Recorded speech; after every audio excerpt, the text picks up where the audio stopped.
Started. It's my pleasure to be able to introduce today the Carl Sagan lecture.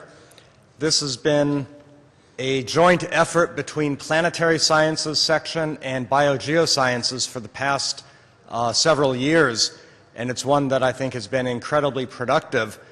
The major thrusts in the major questions in planetary science today are often in the biogeo area, with the interest in life on Mars, life on Europa, life beyond the Earth, and understanding the environmental conditions that support life and what sort of environments are found out there in the solar system and beyond is a key part of that. Traditionally, the Biogeosciences section has invited somebody to focus on the life aspects and how life couples to the geo environment, and the Planetary Sciences section has had somebody speak who applied it more to the planetary environment, planetary worlds, and then we've been alternating 1 year one section, the next year the other. Today, this is the responsibility of the planetary section. And as a reminder, that means that next year it'll be the responsibility of the Biogeosciences section. So whoever is incoming section president should take note of that. Today, we've invited Tori Hoehler from NASA Ames to give the talk. Although he's very much a traditional biogeoscientist in terms of understanding organisms, his work is so relevant to understanding the planetary context that we thought it very effectively spanned the boundaries between the two disciplines. I don't want to take any more of his time, so Tori, I will turn it over to you. Let's welcome him.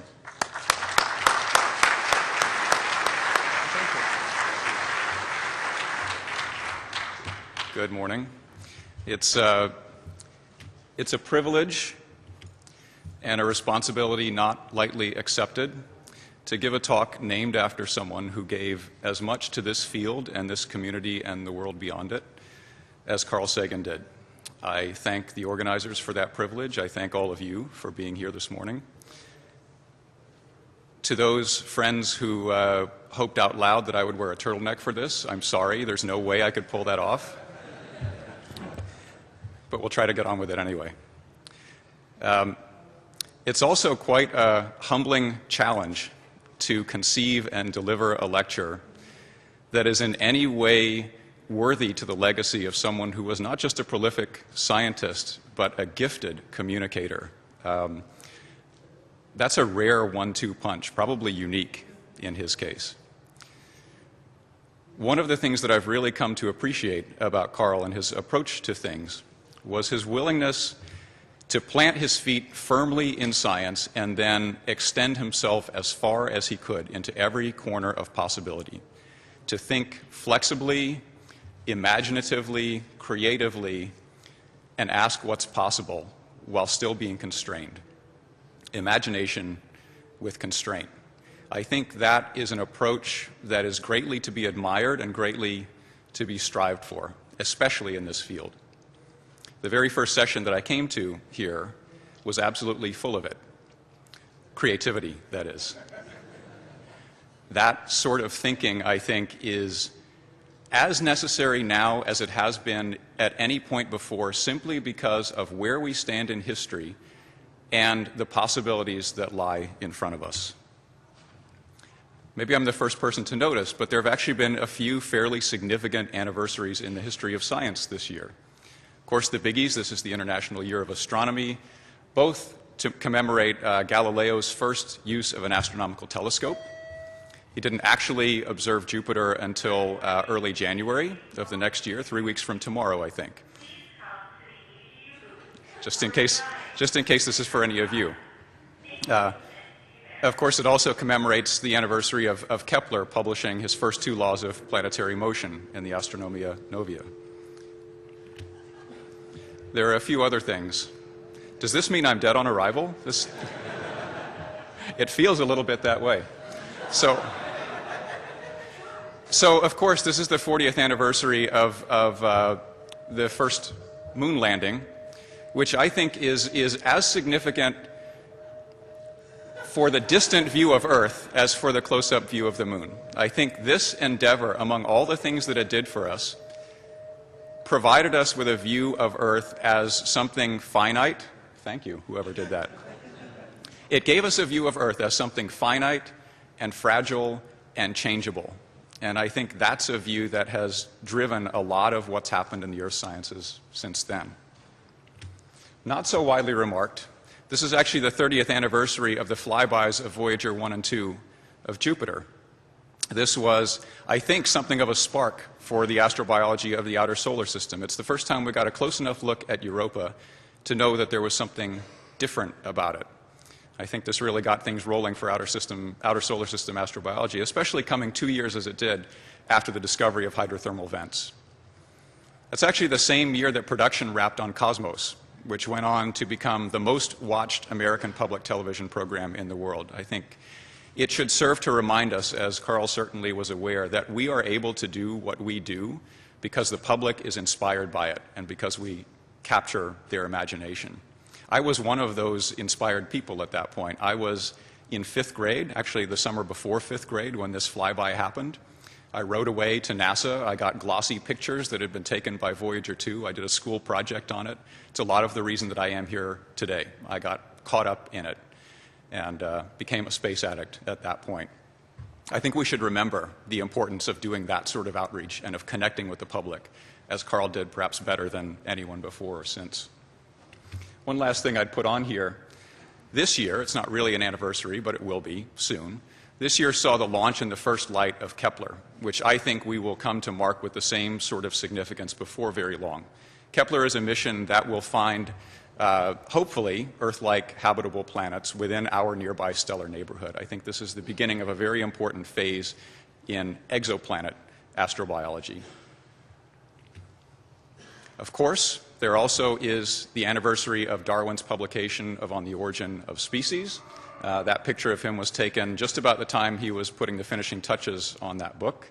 It looks a little bit stern for someone who's about to change the face of biology, but, you know, I've never been in that position, so I don't really know.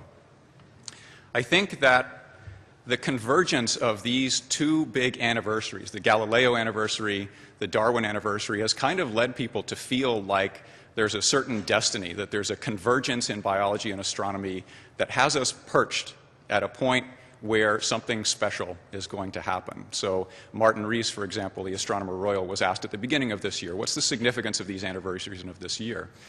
And he said, as many people have said before, people are fascinated by the notion of whether or not we're alone in the universe. That question is not new. What is new is that we actually have a potential to have an answer to it. Within the span of many of our careers here in this room, I think we can have an answer to it. Right? So is it true? Are we actually at this point of convergence? I think from the astronomical side of things, it's quite true. I think the steady advance of technology has put us in a place where within the next 2 or 3 decades, we actually stand poised to have evidence in hand of whether or not life is common in the universe. What I wonder about, though, is whether from a biological perspective, we're prepared to deal with that evidence in the way that we should. So here are a couple of quotes pulled from On the Origin of Species. Darwin refers to endless forms most beautiful and wonderful have been and are being evolved. I can see no limit to this power in slowly and beautifully adapting each form to the most complex relations of life. I think he was referring to evolution into the niches offered by our planet. But if we extend that thinking to worlds beyond Earth, I think we ought to be prepared for the possibility of encountering something that may be different, slightly or dramatically, from what we know here. Has biology prepared itself to deal with that sort of evidence? I think that biology has had other fish to fry along the way, and I'm not sure we're ideally suited to be in that spot. There's a parallel that I see anyway in the earth sciences, and it harkens back to this view of Earth that we saw from the Apollo program. The steady advance of technology, this time in the form of industrialization, has actually put us in a position where we have dramatically changed our planet, have the potential to seriously change it in a way that is impactful to all of us. At the same time, that advance of technology has given us the capability to recognize what's going on and ideally to find fixes and implement those fixes to what's going on. There are some shared challenges, though, to being able to do exactly that in the earth sciences and to the challenge in the space sciences posed by the next couple of decades. I think first and foremost is that our view, especially in the microbial world, is based largely on an isolative way of thinking. We want to understand what something does, we grab it, we put it in a test tube, we subject it to one variable at a time, and we learn something about it, which is important, and it gives us a marvelous sense of potential of those organisms, but biology does not happen outside the planetary context. We will need to understand that context and its basis, both in searching for life and in understanding how to integrate biology with geology as we seek to understand climate change. I think that within that context, we need to try to make a move from empirical to mechanistic. Our tendency is we will understand, for example, how an organism changes to a response to a variation in temperature, but not really why. This doesn't give us a great basis for extending that in any kind of mechanistic or quantitative way, especially one that's able to interface with physical and geological and chemical processes. And lastly, this is more of a challenge for astrobiology. I think that we ought to attempt to make a move from a specific to a more fundamental way of viewing things. Not a replacement of specific by fundamental, but a parallel effort to understand things more at a fundamental basis. And I'll try to understand what I mean by that. I'll try to explain what I mean by that, rather. So there's one more bit of history that I want to refer to before I move on and begin talking a little bit about science. This is one of my favorite books. I hope that some or most of you have read this, and if not, I encourage you to. In 1943, Erwin Schrödinger, who had by then won the Nobel Prize for his work in physics, gave a series of public lectures in Dublin dealing with the subject of what is life. And a year later, he put those in the form of this little book, which is short enough that you could read it on the plane ride home almost no matter where you live. He's generally credited with two things in that book in consecutive chapters. First, in chapter 5, he's credited with presupposing the structure of the hereditary molecule. So he refers to an aperiodic crystal, which when you think about it is a great description of what DNA is. Okay? And when I say credited, actually Watson and Crick both credited this book with providing some of the inspiration for their studies that ultimately led to the elucidation of the structure of DNA. In a subsequent chapter, he refers to a more fundamental mode of thinking. So the living organism can only keep alive by continually drawing from its environment negative entropy. This is almost an arithmetical prediction of the second law of thermodynamics. Two different ways of viewing things, and yet for him, they were united at the core. Both of those statements arose from fundamental principles. Okay? They were simply harmonics of a way of understanding things, differing modes of understanding. If you follow the threads from those two things, I think the first, the specific mode, follows quite nicely into molecular biology, the way in which we understand the biological world around us now. That is where biology has devoted its efforts, and absolutely appropriately so. That methodology has given us what we now know about biology. But if we want to extend our understanding beyond the sort of life that we have on Earth, we owe it to ourselves to think, in addition to this specific mode, in a more fundamental mode. What is it that life is at its core? And how does it relate to other forms of life at the core? So I want to pick up this second thread and try to follow it a little bit through the remainder of this talk. So in the footnotes to chapter 6, Schrödinger actually expresses a preference for letting his arguments turn on free energy rather than negative entropy. But for some reason, he thought that it would actually be simpler to talk about negative entropy. So not being a Nobel physicist, I don't find it simpler. I'm going to let this talk turn on free energy for the remainder. But the basic idea is the same, a fundamental way of understanding life and its relation to the environment. So what is, in my view, the potential that's inherent in trying to understand life in the context of energy flow? I think it's a few things. First of all, I think this is a universal way of looking things. I won't spend too much time explaining why life depends universally on energy. That argument has been made many times before, and I think accepted. I think the way that life modulates energy flow is absolutely unique, and that gives it potential to be used as a biosignature. It's integrative because it addresses the fundamental relationship between organism and environment. The place those two things interface is at the level of energy collection by an organism from the environment. And lastly, it has the potential, at least, to be quantitative because we understand how to deal with energy flow in a quantitative way. So I'll try, by way of a few examples, to put some meat around these statements. I'm going to refer a little bit to some older work, to some work that's current, and to some work that I think ought to be done. A little bit like the ghosts of Christmas, past, present, and future, except with graphs. First, though, a little bit of background on energy. Why does life need energy? I think we have kind of a simple way of viewing this, but a little bit more statistical way, and remember that thermodynamics is at its heart a statistical science, would be to say that energy is required to reliably reproduce results of otherwise very low probability. For example, here's one that we can all think about. Suppose you want to make something that's not thermodynamically favorable. You can put some energy in and push that. That's an easy one. Suppose you want to create information and store it and replicate it. That requires some energy. Suppose you want to create order where there is presently disorder. That requires energy. In short, if you want to create something that's complex and complicated and ordered, like life has to be in order to do any of the things that we attribute to life, it requires energy. Let me pick up that first example, production of thermodynamically unfavorable species. Suppose we have a really simple reaction like this. We can write an equation that says something about the free energy change associated with A goes to B, or B goes to A. That equation is in essence a statement of probability. A very large positive value for the delta G of A goes to B indicates a reaction that is very improbable. Okay, that's one thing we know about it. The second thing we know is we can make that improbable thing happen if we couple it to some energy. We can push it forward. Moreover, we know how much energy needs to be put in because we know how improbable it is.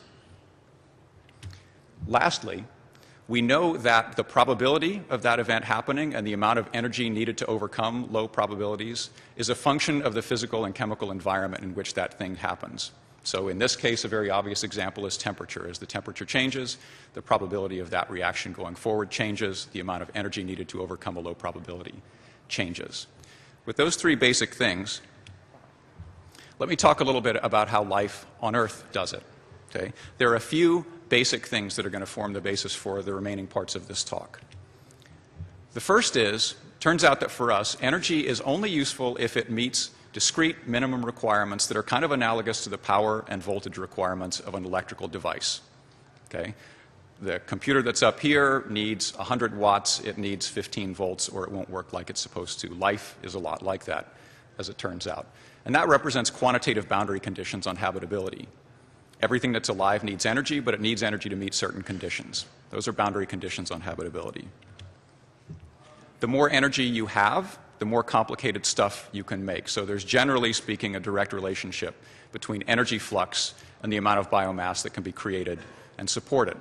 Likewise, if it takes more energy to make or support a unit quantity of biomass, you need a larger energy flux to support a similar quantity. Finally, as we said, environmental factors will affect the magnitude of these things. So if you change the conditions, you might require more voltage, you might require more power to do the same job of keeping an organism alive and kicking. So let me explore that first one, the two requirements, the power and the voltage dimension. First, let's talk about power. I think that's a little bit easier to relate to personal experience. I think we all get that if you want to build something complicated out of simple parts, you need to put energy into doing that.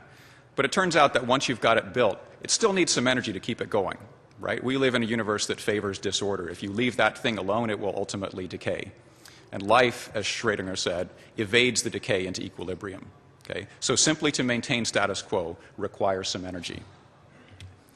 So generally speaking, here's a really simple conceptual way of viewing it. If you have power on the bottom, energy per time is units of power, and biomass on the y-axis, generally speaking, there's a direct relationship. The more energy you put into a system, the more biomass you can support. And there tends to be an energy-limited steady state. So if you take an organism that is at one point on the curve, you increase the amount of energy that's available to that organism, it will accommodate that change by increasing biomass. Likewise, if you decrease the amount of energy, it'll accommodate that change by decreasing biomass. We can relate this to personal experience, right? We diet, we eat more food, our biomass changes. Okay? But there are limits to how small an organism can be. There are limits to how much you can decrease your biomass and still be a viable, functional thing. And so if we say that that's the case, there's a lower limit on biomass, then there also must be a lower limit on the power requirement for a specific organism. There's energetically uninhabitable space. A power flux below that level simply will not support life.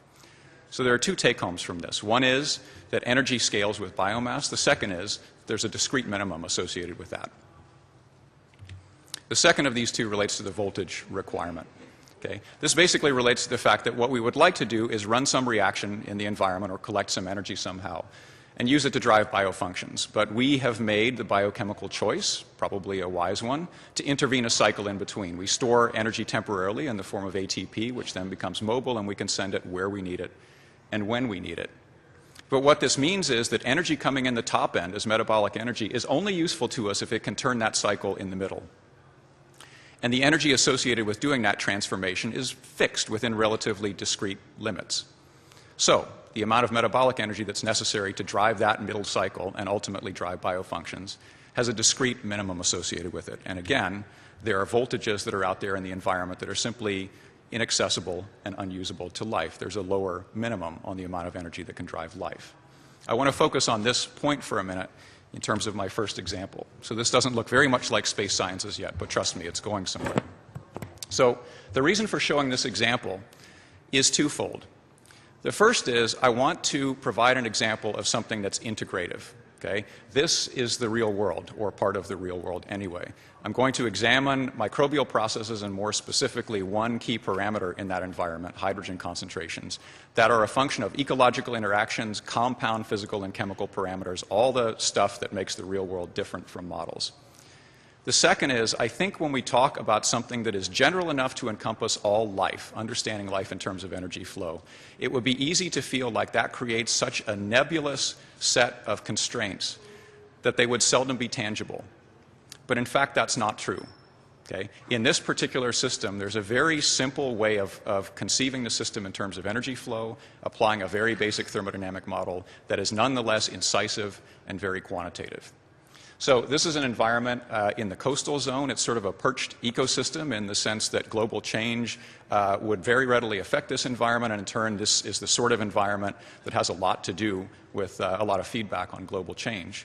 Part of what we were looking for here was methane cycling. So if you're a climate scientist, that can be a greenhouse gas. If you're an astronomer, that can be a biosignature, depending on your ilk. And what we realized relatively soon is that a lot of what goes on in this environment depends on one single master variable, which is hydrogen. You can think of hydrogen as effectively an electron shuttle that completes half reactions catalyzed by a variety of organisms in the system. Many, many of the organisms in the system have the potential to engage hydrogen in their metabolism in one way or another. Many of the chemical processes in this system are driven or pulled in one way or another by hydrogen concentrations in the system. So if you can seek to understand hydrogen and link it to the environment outside, you have a powerful way of understanding energy and electron flow in the system. So here's a really simple conceptual way of thinking about what happens in this system. The system is fed in terms of energy, carbon, and electrons by organic matter, dead plants that come washing down the sound and settle out in this sediment. And the first thing that happens when that particle gets there is that it's an energy source for bacteria that know how to take organic matter and extract some energy from it. And typically those are bacteria that ferment. Right? So they'll take complicated stuff in there, give out simpler things like organic acids and hydrogen. So this particle becomes a point source, in essence, of hydrogen. And that is energy for anybody who likes to use hydrogen, and that's a lot of guys in this system. So the next thing that happens is that particle will get colonized by guys that like to eat the hydrogen, and they have the effect of reducing the outgoing flux of hydrogen from that particle. But as long as what's leaving is in any way useful to those organisms, there's an impetus for continued colonization. And that particle will get colonized by more and more guys that eat hydrogen until what escapes is just at the borderline of what's physiologically useful. It can no longer drive growth. It's no longer accessible to the organisms. There are a variety of things that could set what that physiologically accessible level is. What I'm going to argue here is that it's actually a requirement to meet this biological minimum energy requirement, that organisms must realize a specific voltage from that hydrogen consumption, otherwise they will not live. Okay? There's a fairly easy way to test that. So here's a generalized view of what's going on in one of these hydrogen-consuming reactions. So X could be something like sulfate or CO2 or nitrate. It gets reduced at the expense of hydrogen to form a reduced version methane or hydrogen sulfide or something like that. We can write an equation that tells us something about the free energy that's available in that reaction. In this equation, I've highlighted the hydrogen here. And we can rearrange that equation to solve for hydrogen. Right? So now we have an equation that tells us that the hydrogen activity ought to vary If we hold this parameter delta G of reaction, which is what the organism must realize from the environment in order to feed its metabolic energy needs, if we hold that parameter constant, okay, then we have a prediction of how hydrogen activity should vary as a function of, for example, the delta G naught, which is a matter of which particular reaction is being run, of the temperature, of the activities of products and reactants, and that's a testable hypothesis. We can actually go in and do that. So if we grab a bunch of mud from this system, and we do a series of experiments where we isolate those variables one by one and test their effects, we can see whether or not this idea holds up, that organisms are sticking to a critical minimum free energy yield. So here's the first one. What's varied here is the quantity delta G naught. And the way that it's varied is we've supplied the system with different electron acceptors. 2 reactions involving CO2, acetogenesis and methanogenesis, 1 reaction involving sulfate, 1 reaction involving nitrate. The result seen here is a result that several workers had come upon before. I'm just showing you the results from this place, Cape Lookout Bight. What we see is that the larger negative value the delta G naught is, so the more energy that's available in that reaction, the lower and lower hydrogen can be. Okay? And this is exactly in the way that you predict if the notion is to maintain a constant free energy yield. We can look at temperature. In this case, let's look for the moment at the left-hand panel. So what we did in this experiment was take a clump of mud originally at 25 degrees C, incubated at 3 additional temperatures for a span of a week, and then measure hydrogen concentration. So the way to read this is that the left-hand panel is a measure of free energy change in either sulfate reduction or methanogenesis, the 2 predominant reactions here, plotted against temperature. And the fine diagonal dashed lines in blue for methanogenesis and red for sulfate reduction represent the change in free energy of that reaction that would happen if nothing else in the system changed. If hydrogen didn't change, no other concentrations changed. That's the change in free energy of those reactions. In fact, what we measure when we go in and measure concentrations of hydrogen, CO2, everything else, and calculate free energy changes, is that that system maintains an exactly or nearly exactly constant free energy change across the range of the change that we applied. And the reason is shown on the right panel. The right panel is a plot of hydrogen partial pressure in this case, equivalent to activity, against temperature on the bottom axis. The curves that you see there are not curve fits. They are theoretical predictions that are forced through the 25-degree point. This is the hydrogen activity that you would predict if the system were to maintain an exactly constant metabolic free energy yield by doing nothing other than changing the hydrogen concentration. And the agreement of those data with that thermodynamic prediction is pretty good.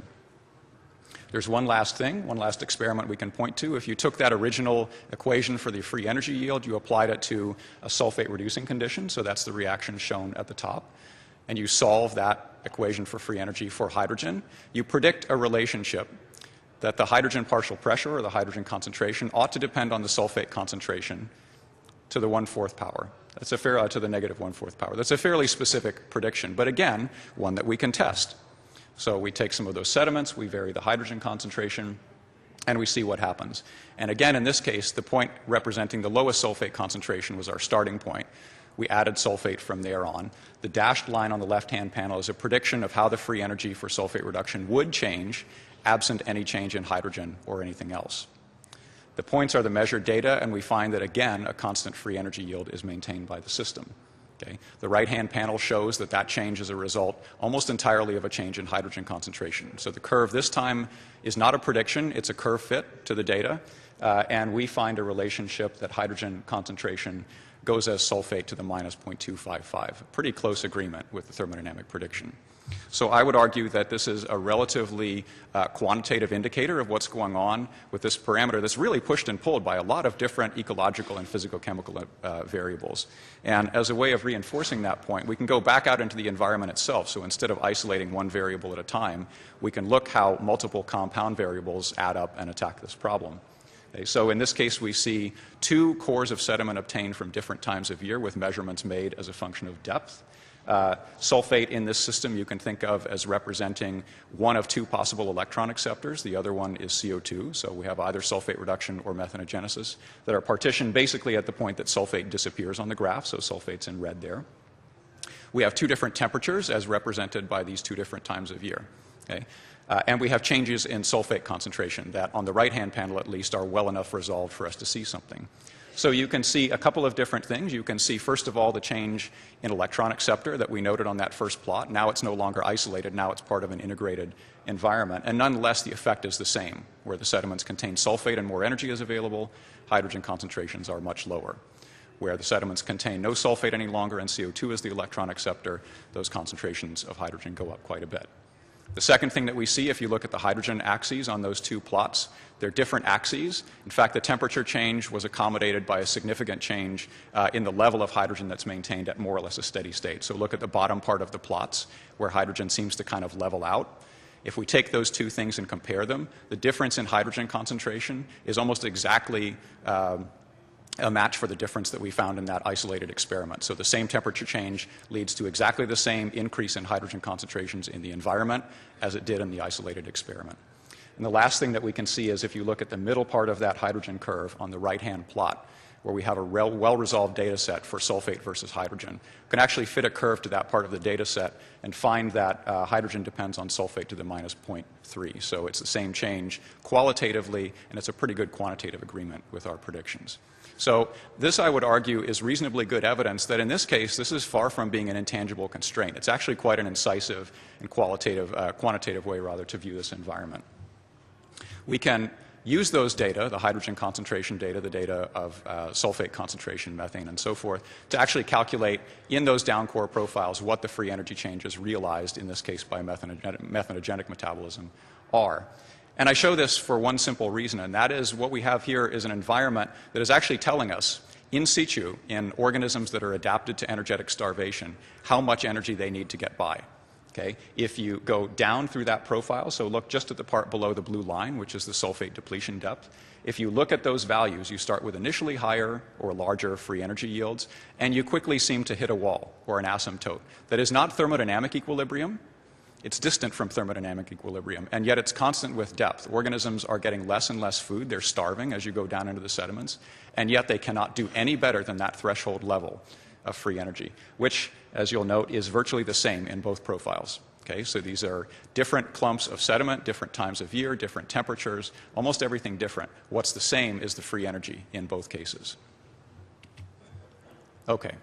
So a second example. In this case, I want to talk a little bit more about habitability and try to extend things beyond Earth. There's a reason for putting up this profile, this picture of CWIFS data, which I have absolutely nothing to do with. This is sea surface chlorophyll. It's simply to make a point. We tend to think of habitability in a binary way. Okay? There is water present or there is not. The temperature is within the biologically tolerated range or it's not. And that provides a dividing line. Stand here and it's habitable. Stand here and it's uninhabitable. But we're giving away a lot of data and a lot of insight by doing that. We know that's not the real picture. So if you take, for example, a view that habitability could be quantitatively measured by biomass abundance, as it is here, chlorophyll is more or less a proxy for the abundance of photosynthetic biomass in the ocean. What you see here is a span of about 3 to 4 orders of magnitude in habitability, a continuum of 3 to 4 orders of magnitude in habitability. If you could look in the sediments underlying that sea surface data, as Steve Daunt showed in a talk yesterday, actually, you would find that there's about 4 to 5 orders of magnitude variation in the abundance of biomass in sediments underlying those things. So in the surface, the variation is principally a function of nutrient concentration. In the subsurface sediments, it's principally a function of energy availability. The point is, there are a variety of environmental parameters that come to bear on this question of habitability, and they cause it to change in continual ways, not as a 1 or 0 function. We should try to access that because that's useful information. It's a useful pointer, for example, of where you should look for life, not simply in a habitable versus an uninhabitable place, but in one that's more habitable than one that's less habitable. So how could we try to do that? I want to apply this to one specific example. I'm sure most of you have seen this. This is from Mike Muma's paper earlier this year. These are methane plumes on Mars. This has gotten a lot of people excited, and I think we've been realistic that this could be either abiotic or biological processes, but one of the popular explanations is that this could be due to serpentinization. So serpentinization is the aqueous alteration of highly reducing rocks like our own mantle here. This is a really kind of idealized version of how this reaction works, but what gets people excited are the things that I've highlighted in red. First of all, this reaction yields hydrogen. Hydrogen, as we just said, can be eaten by lots of stuff. It's a great energy source. It also happens to yield a lot of brucite, magnesium hydroxide. That tends to make serpentinizing fluids highly alkaline. Okay? The reason that people get excited about the hydrogen is simply, for example, that it could serve as a good electron donor and energy source for methanogenesis. And we see methane plumes on Mars, and maybe ... Okay? So is there a way to get at this a little more clearly? So we can use the analog approach. Probably the best known environment, the type environment for serpentinization on Earth, is the Lost City hydrothermal field. Okay. This is an environment that bears a very rich character of serpentinization. So hydrogen concentrations are on the order of 15 millimolar. That's 6 orders of magnitude higher than in the sediments I just showed you earlier. This is a very energy-rich condition for microorganisms. High temperatures, in this particular case, it's associated with, we think, a local heat source. And very alkaline waters, pH up to 11 or more in some cases. There also seems to be some tantalizing evidence for methane-associated biology. So the problem as I see it is this is studied exactly because it's a hot spot. Okay? It was found for that reason. It's cool for that reason. I'd want to go there and study it. But how do we make an extrapolation from this place to some place that may be more like the subsurface of Mars, let's say, where we probably don't have such dramatic conditions? Can we do that in some kind of continuous quantitative way? So here, as I see it, is the good, the bad, and the ugly of methanogenesis and serpentinizing systems. The good part, as we've already said, is that there's tons of hydrogen to go around. That means there's lots of energy for methanogens to do methanogenesis, potentially so anyway. The bad part is that this is a fairly extreme environment, at least in the case of Lost City. High temperatures and high pHs make it more difficult to live than it is in more clement environments. In fact, this is a process that creates its own unpleasant conditions by generating alkalinity. Okay, so how quickly does hydrogen change in relation to pH? Those things will bear on whether or not it's habitable. But the really ugly thing is, if you're an organism like a methanogen that utilizes CO2 both for metabolism and for building biomass, and you live in an environment at pH 11, that's a problem. There's not very much CO2 to go around. At very least, it's speciated into things like carbonate and bicarbonate. At worst, it's sequestered into solid phase carbonates, and it's a problem to get that calcium, the carbon. So how do you weigh all of these things and come up with some kind of quantitative estimate of habitability? A couple of years ago, I published sort of a conceptual idea that is almost trivially simple. It simply says that in order to understand an environment that's energy limited, and that, by the way, is most environments on Earth and probably most environments that we would encounter elsewhere in our solar system. Okay? How do you quantify the habitability of a place like that? You simply, in one view, could stack up how much energy is available versus how much energy life needs to get by. But you can be a little bit more specific than that. So there are 2 ways of viewing this. You could, for example, take the view of a single isolated cell and measure energy input and consider that cell's energy demand and ask, in what physiological state is it? If those 2 things are in balance, it's able to maintain itself. If there's more energy available, that cell could conceivably grow and proliferate. If there's less energy available than is needed, starvation ensues and biomass will decrease. That's one way of viewing it. And you could, by seeking to explore parameter space and find the position at which that energy demand and energy production are always in balance, you could map the boundaries of habitability in that system with respect to the parameter space of, for example, pH and temperature and hydrogen and so forth. The other way to view it is by understanding that an imbalance in that property will lead to either attrition or growth. You could predict the physiological state. You could ask growth to happen until you reach a state where now, for example, the amount of biomass and the associated energy demand has increased to a point that's just met by the ecosystem. This is a way to actually predict biomass abundance or density in the system. How densely populated could you make this system before the energy available is no longer sufficient to supply it? So let me talk about how to try to put that conceptual model into practice in this question of serpentinization. Let's start on the supply side. So we know that we can equate the energy that's available in an environment to concentrations and fluxes of the necessary substrates and products. So in this case, we'll use the methanogenic reaction. We can calculate a free energy associated with that reaction as we did before. We know that it depends on the activities of CO2, methane, and hydrogen. So the free energy requirement, the voltage requirement for organisms in the system, effectively relates to the specific concentration of the limiting substrate, hydrogen, for example. So we know that having a free energy requirement of X equates to a specific substrate concentration of Y. That's one boundary condition in this model. Likewise, we know that power fluxes, okay, the maintenance energy flux, equates to how much of something you get per unit time. So you know how much energy you get when you react it, but how much of it do you get through time? That's a flux, okay? So this represents another boundary condition, and we can construct a model, as we actually have, at the single scale level, okay? And in this model, you can say that if we fix a voltage requirement, in this case represented by BEQ, biological energy quantum. This is the critical minimum free energy that the organism must realize. You effectively have defined a substrate concentration that must be present at the cell surface in order to drive metabolism forward. If we likewise define a power requirement in the form of a maintenance energy requirement, we have defined a gradient in that substrate at the cell surface. And using those two things, we can predict the concentration field around the cell that is necessary to minimally sustain metabolism. Alternatively, we can provide a concentration field around the cell and ask the model to calculate how much energy that cell gets as a function of time. It's actually in that latter mode that we've principally run this model. So on the other side of the equation is energy demand. And not really very much is known about the biological demand for energy. It's difficult to study organisms in the maintenance state simply because it takes a long time to get there. It's much easier to study them in a condition of growth. A little bit is known, but there's a lot of uncertainty in what maintenance energy is.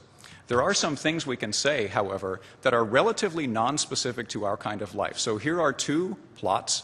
On the left-hand plot, this is principally accumulated culture data, and the right-hand plot, this is data from the field. Neither of these result from my own work. In both cases, we're seeing effectively the same relationship being plotted. Okay? We're seeing maintenance energy requirement or metabolic rate plotted against temperature, rather plotted against the inverse of temperature, and that's a classic Arrhenius plot. Okay? So the relationship that we're seeing here, perhaps not surprisingly, to me anyway, in both cases, whether in culture or in the environment, corresponds to this very simple relationship. We're used to typically seeing K on the left-hand side of the equation, which is reaction rate constant. In this case, I've put maintenance energy here. This is the relationship that was derived from those two plots. In both cases, we've quite closely followed an Arrhenius-type relationship. What I think is important about this is that this is not a relationship that is specific to our kind of biology. This is a relationship that is general to all chemical reactions, of which life is a subset. We shouldn't be surprised that this reaction follows. And I think the value in this is it gives us a way of attacking the system that is not specific to our kind of life. Likewise, a very important parameter in the system will be pH. So we can look at pH in the following way. Organisms that have complicated biopolymers, like we do, and probably like almost any organism will have to, have difficulty with pH excursions from a more or less neutral value. You have to effectively do work to maintain a clement intracellular pH, or you will find yourself having your biomolecules undone. Okay? So not very many experimental measurements, in fact none that I'm aware of, have addressed this question experimentally of how maintenance energy changes as a function of pH. But we do have constraints on that system that are not at all specific to our kind of life. Again, they're just general constraints. You could say, for example, that the amount of work that has to be done in this system to maintain a clement intracellular pH is a function, first of all, of how quickly you have to take protons from inside the cell and push them out, or from outside the cell and push them in order to maintain things in the way that you would like to do. Okay? Times the energy that requires to do that once, or to do that with a mole of protons. Okay? And that will give you, at minimum, the amount of work that you have to do, the amount of energy that you have to expend to maintain homeostasis within the cell. Okay? These things are a function of the specifics of how life here works, but we can get minimal constraints that are absolutely non-specific to our type of life. So we know at absolute minimum the rate at which we need to pump protons in this particular example is the rate at which species that would tend to change the intracellular pH enter or leave the cell. So in this case, the example chosen is not an idle one. Right? In this case, if a methanogenic organism needs carbon and the only carbon that's available is in the form of bicarbonate or carbonate, bringing those things in order to run metabolism risks changing your pH. So you know at very minimum to maintain a particular rate of metabolism, you also have to do work at a specific rate in order to keep the pH right inside the cell. We also know that at very minimum, the energy that it takes to push those protons back out of the cell or to bring them into the cell is something that in biology is probably quantized. It's probably associated with energy expenditure of a specific unit quantum of energy. But in this case, we can say that at very minimum, it's the energy associated with taking H plus on the inside and pushing it against a pH gradient on the outside.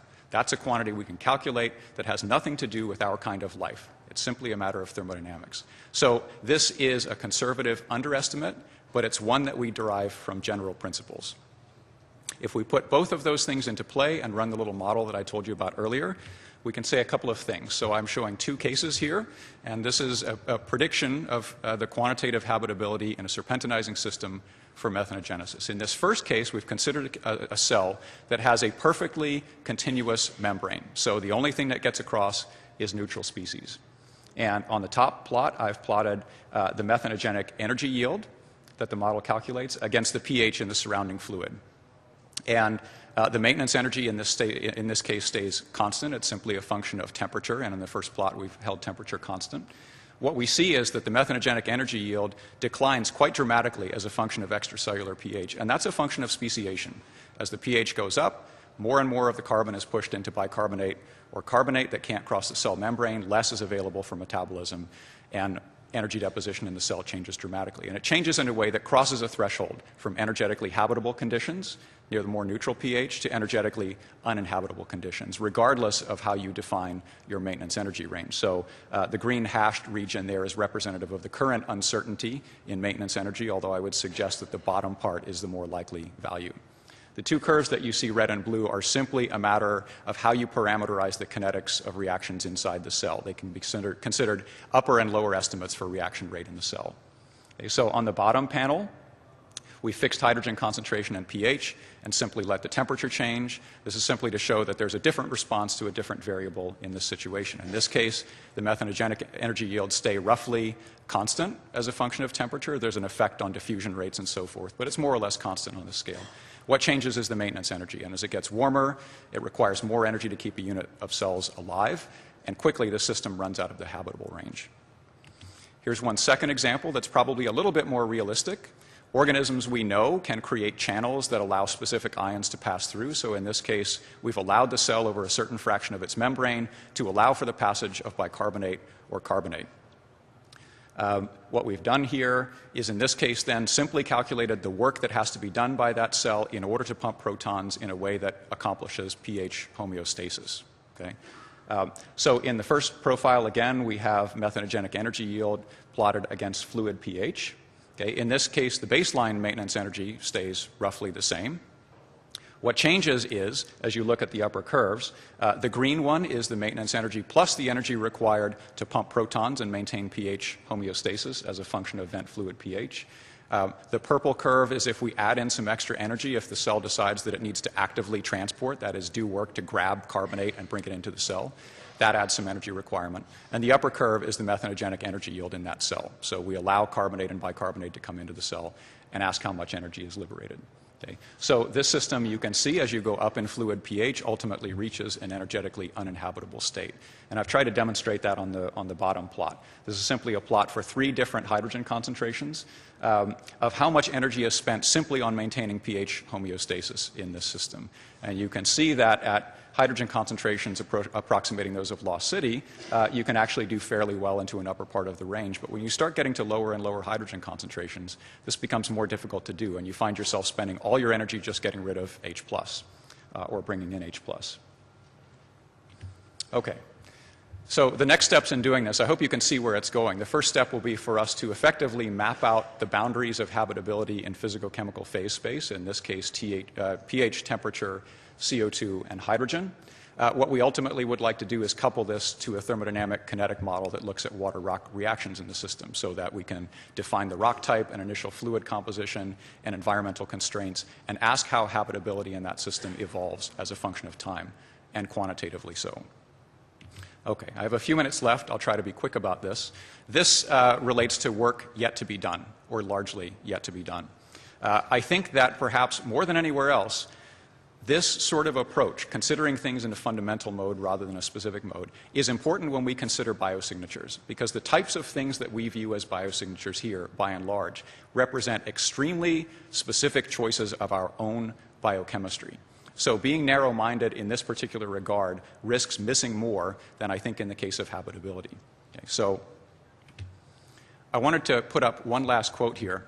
The quote is from Carl Woese, who, as much as anyone else, gave us the specific molecular way of understanding the natural world around us.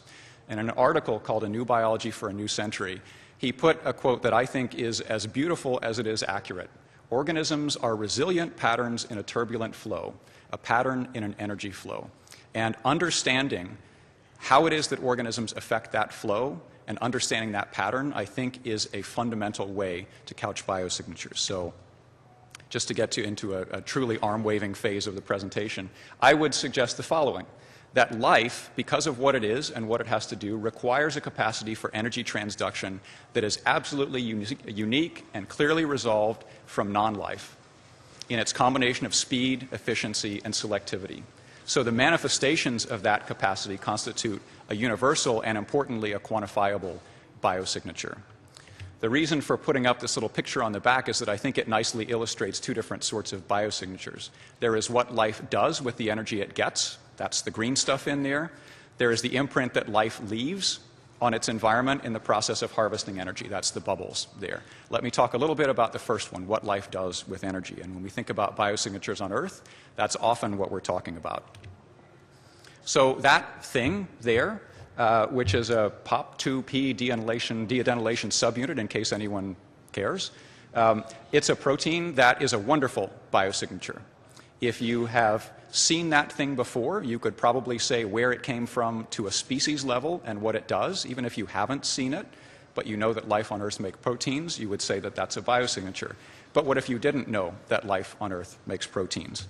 Would it still be a biosignature? And what if you encountered was not that, but rather some smaller degraded fraction of it, a few amino acids, or 10 or 20? Is it still a biosignature then? Okay? So there's an issue of specificity and also of degree. Is this thing still a biosignature if we view it in the non-specific mode? It is, of course, but for a much different reason.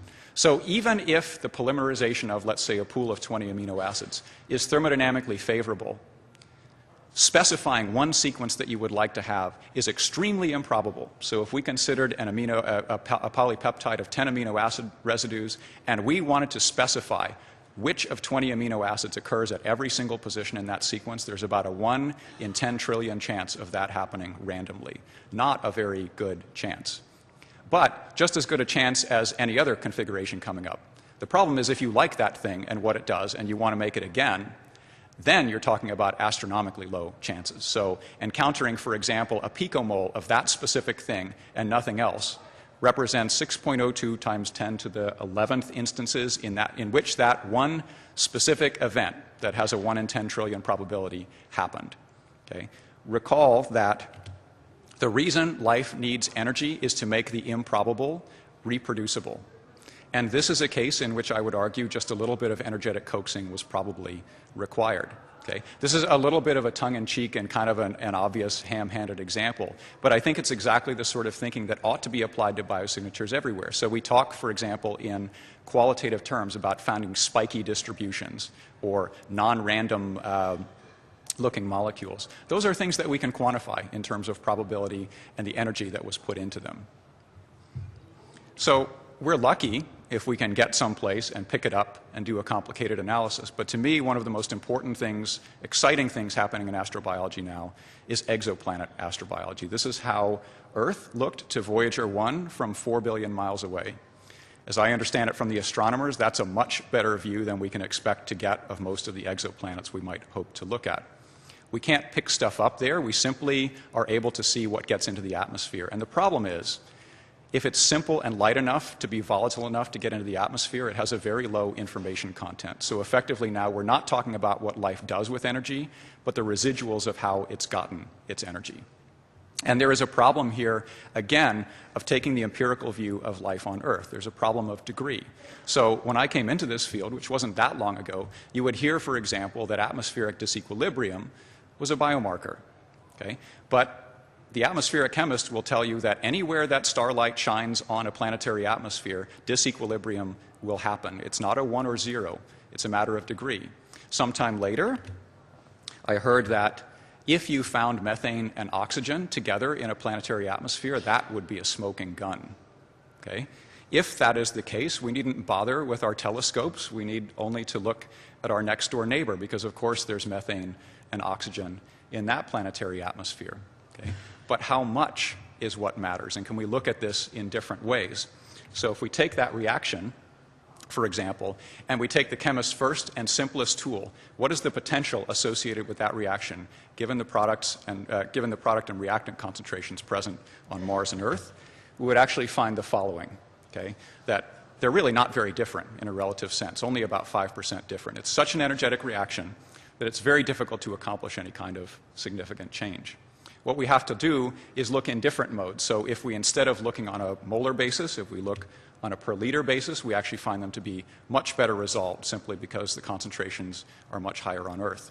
When I first started putting this talk together, I lumped this all under the category of work remaining to be done. In fact, I found out on Monday morning it's work that's being actively done. I hope some of you saw Dave Cattling's talk, in which he pursues exactly this, does a much more elaborate and thoroughly thought through version of these same sorts of calculations and applies it to more atmospheric gases in a broader series of places. That's exactly the sort of work that needs to get done, because it's thinking in a fundamental mode about this sort of thing. So let me bring this to a close, since Bruce is getting a little bit itchy.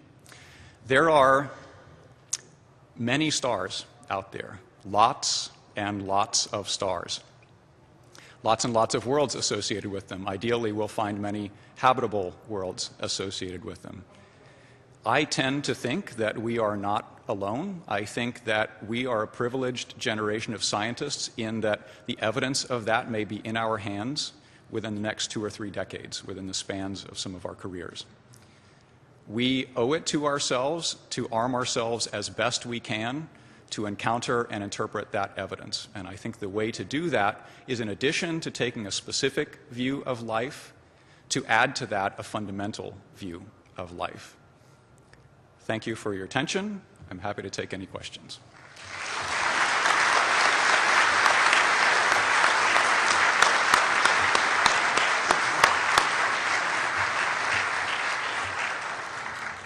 Tori has very effectively used up enough time to preclude questions, but we have time for, we'll make time if someone has a burning question they'd like to ask. Strategy worked. Yeah, he just said his strategy worked. Thank you, Tori. There's another session coming in here in a minute, so we'll adjourn this one and give people a couple of minutes. Thank you again. That was good. Thank you.